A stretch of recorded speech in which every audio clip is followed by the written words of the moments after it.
अगली खबर है दिल्ली से, जहां मथुरा श्री कृष्ण जन्मभूमि मामले से जुड़ी ये बड़ी खबर। सुप्रीम कोर्ट ने मस्जिद कमेटी की याचिका खारिज की है। मस्जिद कमेटी ने हाईकोर्ट के फैसले को चुनौती दी थी। हाईकोर्ट ने सभी केस एक साथ सुनवाई का आदेश दिया था। मामले में 15 याचिकाओं की एक साथ सुनवाई होगी। सुप्रीम कोर्ट ने हाईकोर्ट के फैसले को बरकरार रखा है। तो बड़ी खबर आपको हम बता रहे हैं, मस्जिद कमेटी ने हाईकोर्ट के फैसले को चुनौती दी थी। अब हाईकोर्ट ने सभी केस एक साथ सुनवाई का आदेश जहां दिया था, वहीं इस फैसले के खिलाफ सुप्रीम कोर्ट गई थी मस्जिद कमेटी। मामले में 15 याचिकाओं के एक साथ ही सुनवाई होगी, क्योंकि ये याचिका खारिज की जा चुकी है।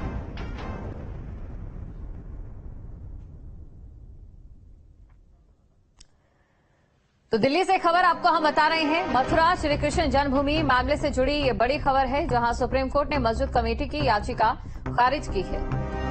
तो मस्जिद कमेटी की याचिका को खारिज किया गया।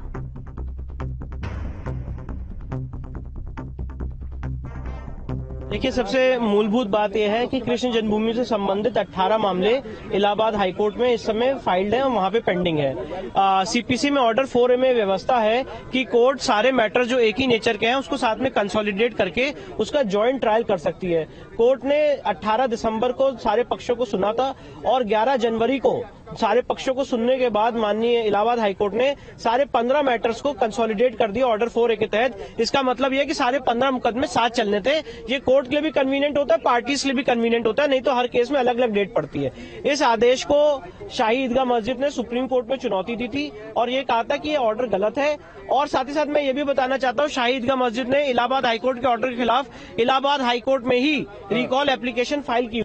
रिकॉल एप्लीकेशन उनकी वहां पेंडिंग है, उसके मीन टाइम उन्होंने यहाँ पे SLP फाइल की थी। तो सुप्रीम कोर्ट ने कहा कि आप रिकॉल एप्लीकेशन पे अपनी बहस करिए और जब वो डिसाइड हो जाएगा तो आप अगर उसके कोई भी ऑर्डर से एग्रीड है तो कोई भी पक्ष फिर सुप्रीम कोर्ट आ सकता है। क्यों सुप्रीम कोर्ट में मुस्लिम पक्ष द्वारा एक याचिका दाखिल की गई है, जिसमें उन्होंने 11 जनवरी को जो माननीय हाईकोर्ट के द्वारा एक ऑर्डर हुआ था जिसमें सारे मैटर्स को कंसोलिडेट कर दिया था, उसको उन्होंने चैलेंज किया है।